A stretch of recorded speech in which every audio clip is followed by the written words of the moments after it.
नमस्कार दोस्तों। जैसा कि भारत में किसी भी विदेशी राज्य को मिलाने के लिए और भारत के वर्तमान राज्यों को तोड़ने के लिए संसद को कितने प्रतिशत मतों की आवश्यकता होगी, तो आइए इसी पर बात करते हैं। जैसा कि अनुच्छेद 2 में विदेशी राज्य को भारत में मिलाने की बात कही गई है, वहीं अनुच्छेद 3 में भारत के वर्तमान राज्यों में तोड़फोड़ करने की बात कही गई है। जैसा कि इसमें यह भी जानना जरूरी है कि आखिर जब संसद किसी विदेशी राज्य को भारत में मिलाएगी या भारत के वर्तमान राज्यों को तोड़ेगी, तो ऐसी स्थिति में वह राष्ट्रपति की अनुमति लेगी या नहीं लेगी।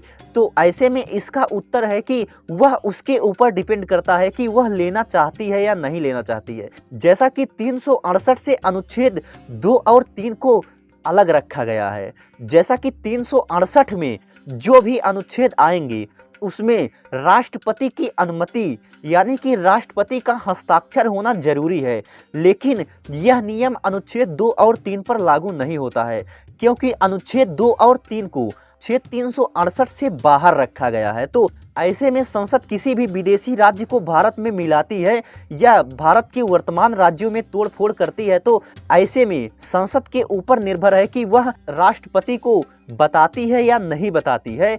जैसा कि संसद जब अनुच्छेद 2 और 3 का इस्तेमाल करेगी, तो ऐसे में यह भी प्रश्न उठता है कि आखिर किसी भी विदेशी राज्य को मिलाने और वर्तमान राज्यों को तोड़ने के लिए उसे संसद में कितने प्रतिशत मतों की आवश्यकता पड़ेगी जिससे कि वह ऐसा कर सकता है। तो ऐसे में कहा जाता है कि उसे 2/3 यानी कि 76 से 66% मतों की आवश्यकता नहीं होती है। 50% मत है, तो ऐसी स्थिति में संसद ऐसा कर सकती है, यानी कि अनुच्छेद 2 और 3 में कही गई बातों को कर सकती है।